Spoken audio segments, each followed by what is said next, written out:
At the family barbecue, my 5-year-old son helped set the table and made handmade cards for everyone. We got the group photo later.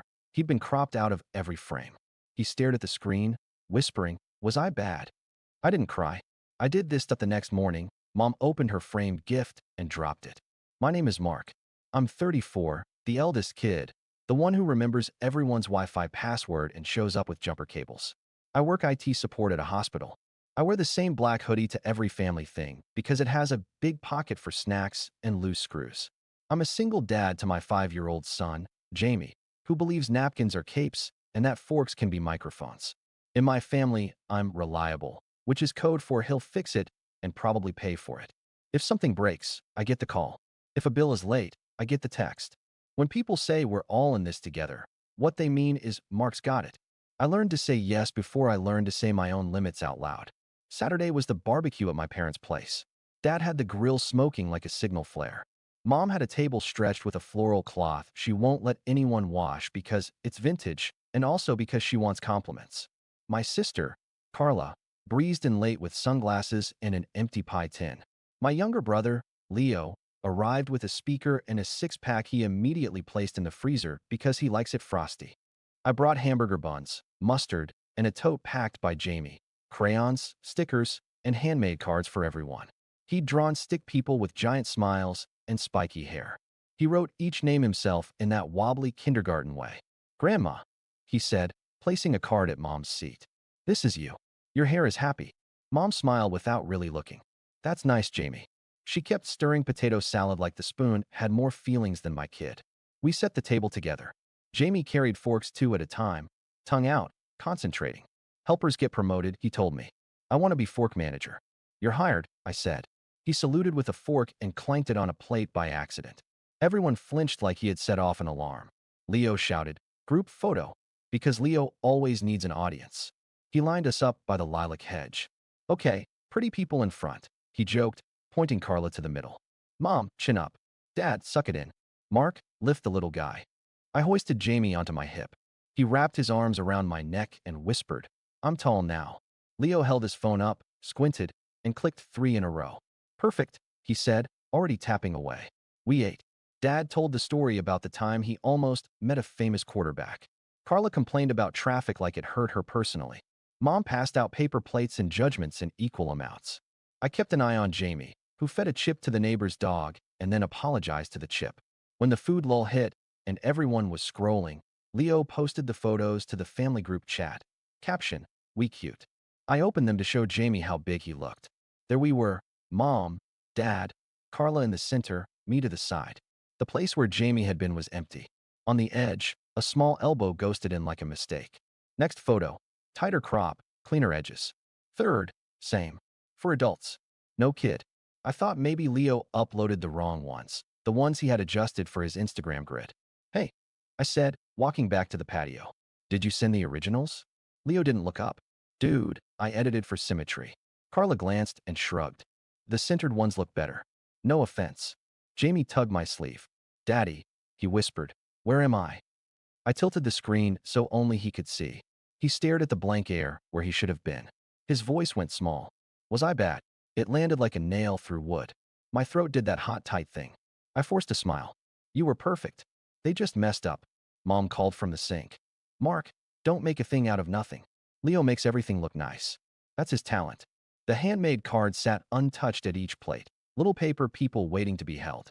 No one signed theirs. No one even moved them. I didn't cry. I stacked plates, zipped the tote, and packed up leftovers no one thanked me for. Jamie fell asleep on the drive home, fist closed around one fork like a medal he had earned. At bedtime he asked, "Am I still fork manager tomorrow?" "Absolutely," I said. He nodded, satisfied, and was out in seconds. I stood in the kitchen under the buzzing light, phone in my hand, thinking about 4 perfect adults in a perfect square and the small elbow erased like an error. I opened a folder on my laptop labeled House/Papers and another labeled Family, and another one inside that named Just in Case. I didn't cry. I did something else. Sunday morning, I rang my parents' bell with Jamie's backpack over my shoulder and a wrapped frame under my arm. Mom opened the door, saw what was inside, and dropped it. The sound of glass on tile was clean and final. The money piece always starts as "only this time." It started years ago when I was 21 and working nights at a grocery store while taking community college classes during the day. Dad's transmission died. Mom called me first. Your father is too proud to ask, she said. We need a bridge until payday. You know how it is. I had $412 in my account. I sent $250 and ate instant noodles for 2 weeks. Dad never brought it up, except once, when he said, family looks out. After college, when I got the hospital job, the asks got sleeker. Mom texted me screenshots of overdue notices with the message, what do we do? Like I was a committee. I added them to my autopays, water, internet, a cell line for Leo that became 2 lines when he lost his phone and never told the carrier. It's easier if you just handle it, Mom said. You're so good with computers. When Carla launched her boutique, she sent me a pitch deck that was just a PDF of pink fonts. I need inventory, she said. It's an investment. We're family. I covered her first order as a favor, and her second as a loan, and her third as you're the best brother. The boutique turned into an Instagram with affiliate links and a lot of mirror selfies. The debt turned into a fog that followed me around. Mom has a way of talking that sounds like love if you don't listen closely. Mark, honey, you're so responsible. You understand how to move money. Leo and Carla don't. It's not fair to expect them to. You know we'd do it for you if you needed it. I kept a spreadsheet labeled family that lived between my work budgets. Rows and dates and small notes. Leo, ticket, $180. Dad, stitches, $320. Carla, hosting fee, $29.99 monthly. Mom, security system, $45 monthly. Every time I thought I would say no, someone sent me a photo of a final notice, or Mom wrote, I hate to even ask. And I remember Dad's once upon a time, family looks out. Then Jamie was born. Everything sharpened. My ex and I didn't make it, but we co-parent. I split my life between hospital night shifts and mornings with a toddler who believed in dinosaurs the way some people believe in angels. I opened a 529 plan and a high-yield savings account labeled Jamie. I told myself I was building a fence around that money. A real fence. High. Locked. Meanwhile, small things kept happening that didn't feel small if you looked straight at them. Carla threw a birthday for her dog that cost more than Jamie's entire last year of preschool supplies. Leo forgot to Venmo me for months, then sent $20 with the note, you're a legend. Mom started forwarding emails from her HOA with subject lines like action required, and then she would call and sigh loudly until I said, fine, I'll take care of it. The first time Jamie got edited out of a family picture, I didn't notice. It was one of those selfies Mom posts on Facebook. My beautiful family. She'd put a filter on that blurred the edges, and I assumed he was just hidden behind Dad's shoulder. But then there were more. Leo posted a collage from Christmas where Jamie's face was covered by a giant snowflake sticker. Aesthetic, he said. Carla posted a story that panned across the table and paused on her nails while Jamie waved in the background, and she wrote, ignore the chaos. I tried to shrug it off. People are careless. It's not personal. Then Mom started planning photos around adult themes. She said, let's do one without kids so I can frame it nicely. She meant without my kid. Carla's friend's toddler was in 2 of those photos because she matches the palette. Meanwhile, the money asks escalated. There was the time Dad's truck needed new tires the same week daycare raised rates. Just put it on your card, Mom said. There was Carla's pop-up event that didn't pop anything and left her with a fee I paid to avoid her crying on the phone. Leo invested in crypto at the top and wanted me to lend him enough to hold through the dip that never undipped. I said no that time. He called me a buzzkill. Mom called me the next day and said Leo was in a fragile place and would I reconsider for the good of the family. The small betrayal that finally stuck in my throat was about Jamie's birthday.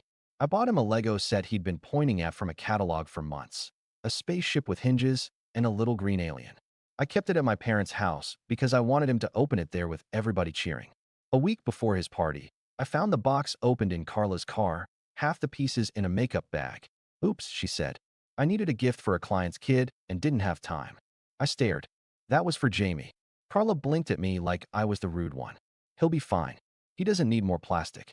You should thank me for decluttering. I took the empty box home and put it in the recycling, then dug it back out because throwing it away felt like letting the whole thing go. I sat on the floor and taped it back together, stupid, like I could rebuild the ship by fixing the box. A week later, Mom asked me to co-sign a lease for Carla's storefront.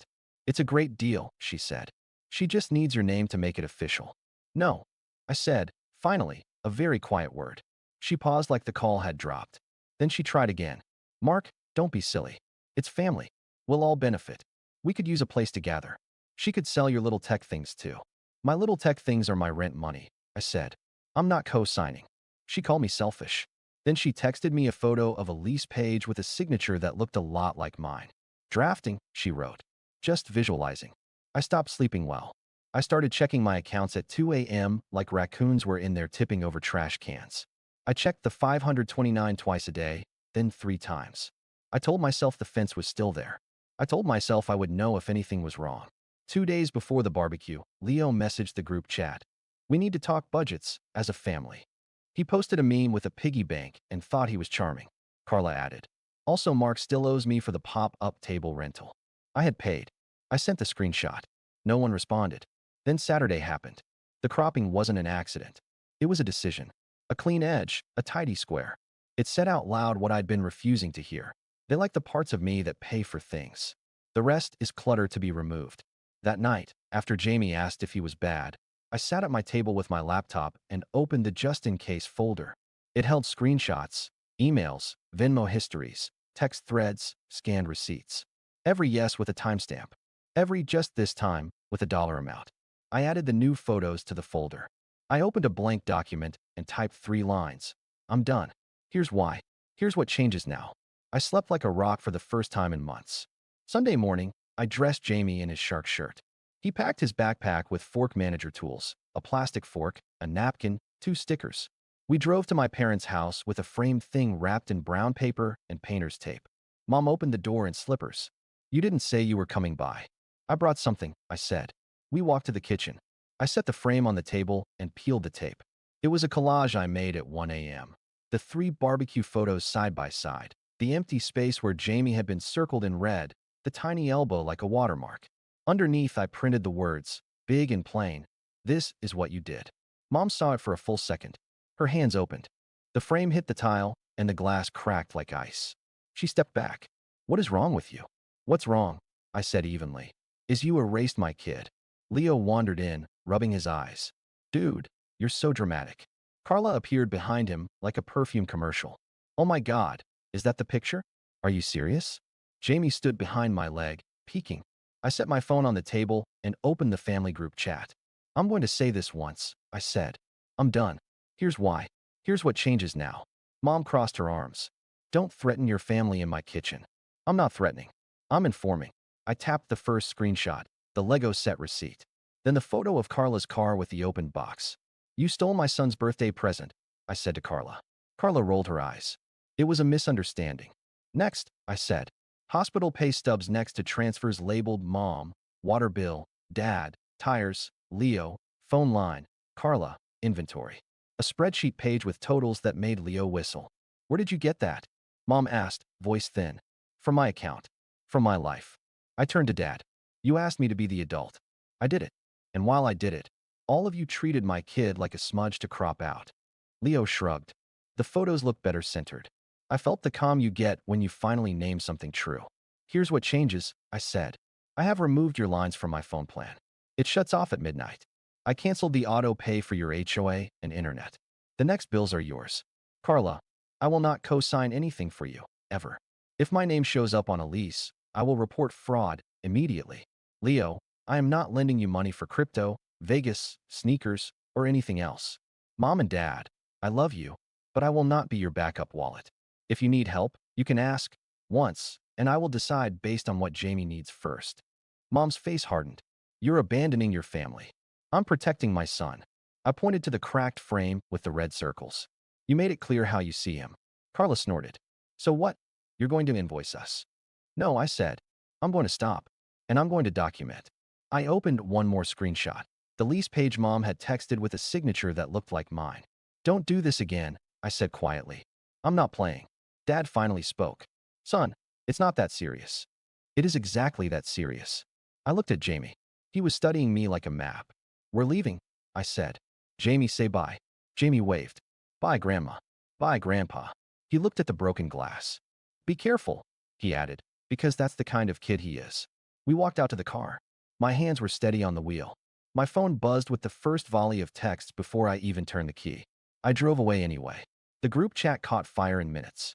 Mom, you humiliated me in my own home. Carla, you owe me for the frame. Leo, 15 laughing emojis. Then good luck when karma hits. Dad, radio silence, which is his way of letting Mom do the voice for both of them. I muted the thread. I made pancakes with Jamie. He put a sticker on my forehead that said helper and said, that means you're promoted. At noon, my phone lit with unknown numbers. Carla on a friend's phone because I'd already removed her from the plan. Then Mom from the house phone. Then Leo from a blocked caller ID because he thinks that makes him scarier. I let it all go to voicemail. I spent that afternoon changing things. I pulled up the cell plan and hit remove line twice. I canceled auto pays. I changed my Venmo privacy to friends only.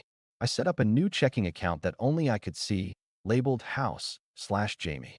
I printed out a small stack of bank statements and put them in a folder labeled boundaries like I was my own HR department. Around 3, Mom emailed me like we lived in an office.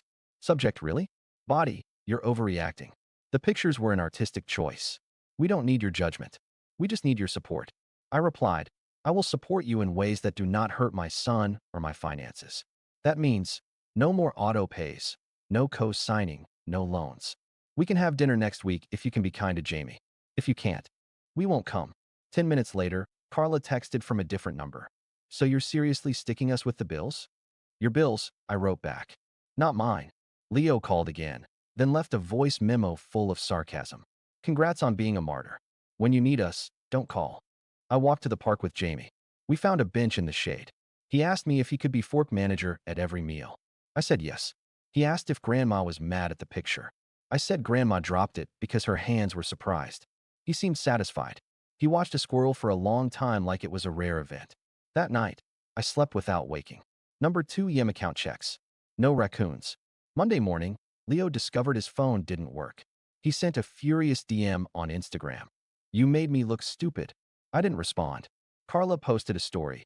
A close-up of a bill with the caption, some people love to watch women struggle. I laughed out loud for the first time in days. Dad finally called. Your mother's upset, he said.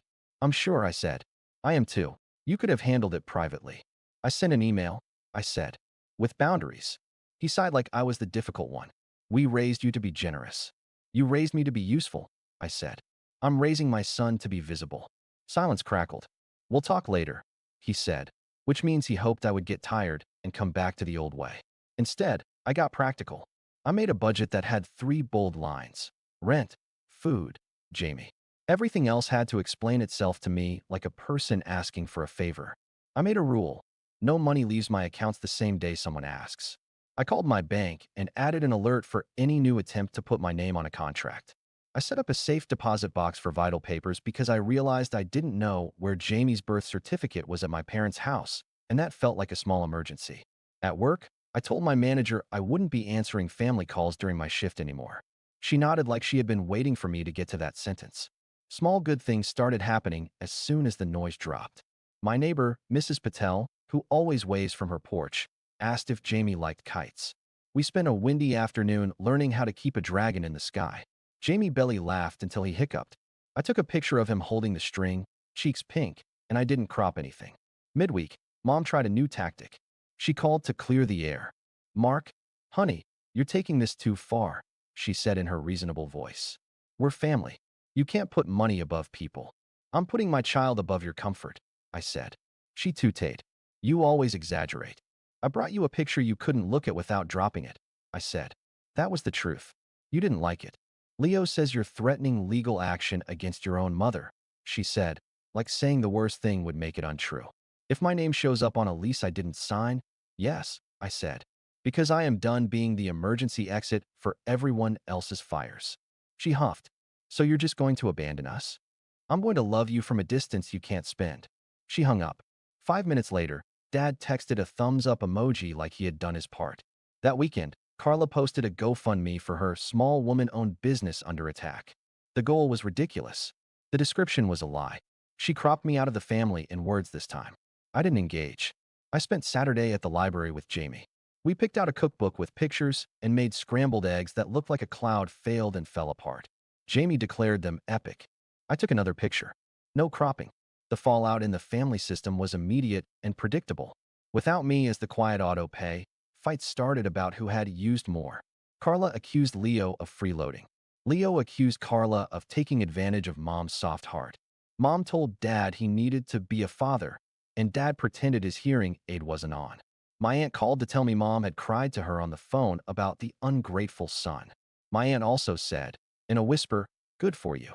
2 weeks in, I got a small message that felt like a big shift. My cousin Mia texted, "I saw what you did. I just told my mom I'm not co-signing their timeshare anymore. Wish me luck." Luck, I wrote back. And boundaries. At the end of the month, I opened the 529 and the savings account. Untouched. The fence held. I took Jamie for ice cream to celebrate a line on a screen. He picked rainbow sprinkles and asked me if fences can be invisible. "The best ones are," I said. On a quiet Sunday, Jamie asked if Grandma and Grandpa would come to his school play.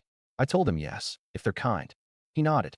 "We can put them in the back," he said, very seriously, "so they don't drop anything." We laughed together. The kind of laugh that feels like a window opening. A month after the barbecue, I printed one photo and put it on our fridge. Me and Jamie at the kite field, hair messy, string tangled around my wrist, both of us grinning crooked. No filters. No trimming. The sky takes up too much space. So do we. That's the point. Mom still sends messages that have the shape of apologies and the content of requests. I answer when I have energy. I keep it simple. "We can come for dinner if you won't make comments about Jamie." "No, I won't move your bill into my account." "Please don't add my name to anything." I won't ignore it. Carla and Leo still try out lines like new shoes. "You've changed. Money made you cold. Wait till you need us." I don't argue. I don't send screenshots anymore. I already said what I needed to say. Now I just live like I meant it. Here is what I know. I am a father first. I am not a wallet. I am not a phone plan. I am not a co-signer for dreams written in glitter fonts.